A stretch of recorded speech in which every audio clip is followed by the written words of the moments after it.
Did you know Guinea-Bissau was once part of the mighty Mali Empire, a kingdom so vast it covered parts of several modern-day countries? Nestled on the West African coast, this small nation boasts a history richer than often credited. Its early days were shaped under the expansive influence of the Mali Empire, renowned for its wealth and cultural significance. This period marked the beginning of Guinea-Bissau's layered historical narrative, intertwined with powerful empires and enduring legacies.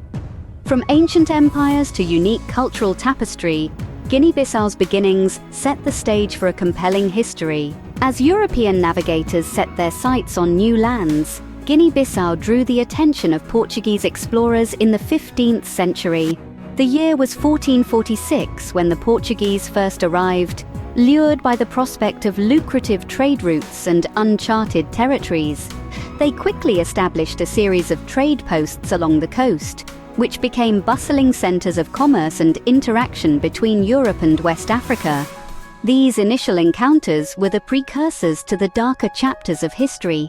The Portuguese, recognizing the potential for immense profit, initiated the transatlantic slave trade in the region. This trade saw thousands of local people forcibly taken from their homes and sold into slavery across the Americas and Europe, a devastating blow to the social fabric and demographics of Guinea-Bissau. The impact of Portuguese colonization was profound. It disrupted traditional societies, altered local economies, and set the stage for centuries of European influence.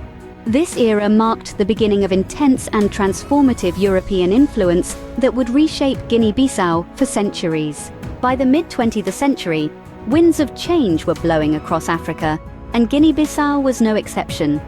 Amidst the clamor for independence, a visionary named Amilcar Cabral founded the African Party for the Independence of Guinea and Cape Verde, or PIG, in 1956. This party became the beacon of hope and resistance for the people of Guinea-Bissau against Portuguese colonial rule. As the 60s dawned, the struggle intensified. In 1963, the PIGC launched a full-scale war of independence. Their tactics were astute, leveraging guerrilla warfare that capitalized on the dense forests and familiarity with the local terrain, continually outmaneuvering the Portuguese forces. However, the path to freedom was marred by tragedy. In 1973, just as victory seemed within grasp, Amilcar Cabral was assassinated, sending shockwaves through the movement. Despite this profound loss, the resolve of the Bissau Guineans did not waver. A year later, in 1974, Guinea-Bissau declared its independence. The road to independence was bloody and fraught with challenges, yet it was a testament to the resilience and determination of the Bissau Guineans. Independence did not bring the stability that many had hoped for in Guinea-Bissau.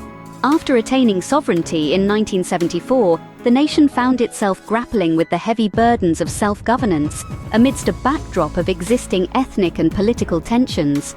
The euphoria of liberation soon gave way to a series of political upheavals that would mark the country's history for decades. In the years following independence, Guinea-Bissau was beset by no fewer than 9 coups, a telling indicator of the deep-seated instability and power struggles within the country. Each coup d'état brought with it a wave of uncertainty, as successive leaders and military factions vied for control, often with little regard for governance or the well-being of the populace. The situation escalated into a full-blown conflict during the brief but intense civil war from 1998 to 1999. This conflict wreaked havoc on the country's infrastructure and displaced thousands of Bissau Guineans, further entrenching the nation in a cycle of poverty and despair. The war also severely impacted Guinea-Bissau's international relations, isolating it at a time when global support was desperately needed. In recent years, there has been a concerted effort to steer the country towards stability and democracy. International bodies and neighboring countries have stepped in to aid Guinea-Bissau, focusing on institutional reforms and economic development. These efforts are beginning to bear fruit, as seen in the more stable political climate and gradual improvements in living standards. Despite its turbulent post-independence history, Guinea-Bissau continues to strive for a stable and prosperous future. Guinea-Bissau's history is a vivid tapestry woven with threads of resilience, struggle, and hope. This small nation, often overlooked, has a past that is as complex as it is compelling. Starting with the influence of the mighty Mali Empire, which left an indelible mark on the region's culture and societal structures. Then came the era of Portuguese colonization, a period marked by exploitation and resistance.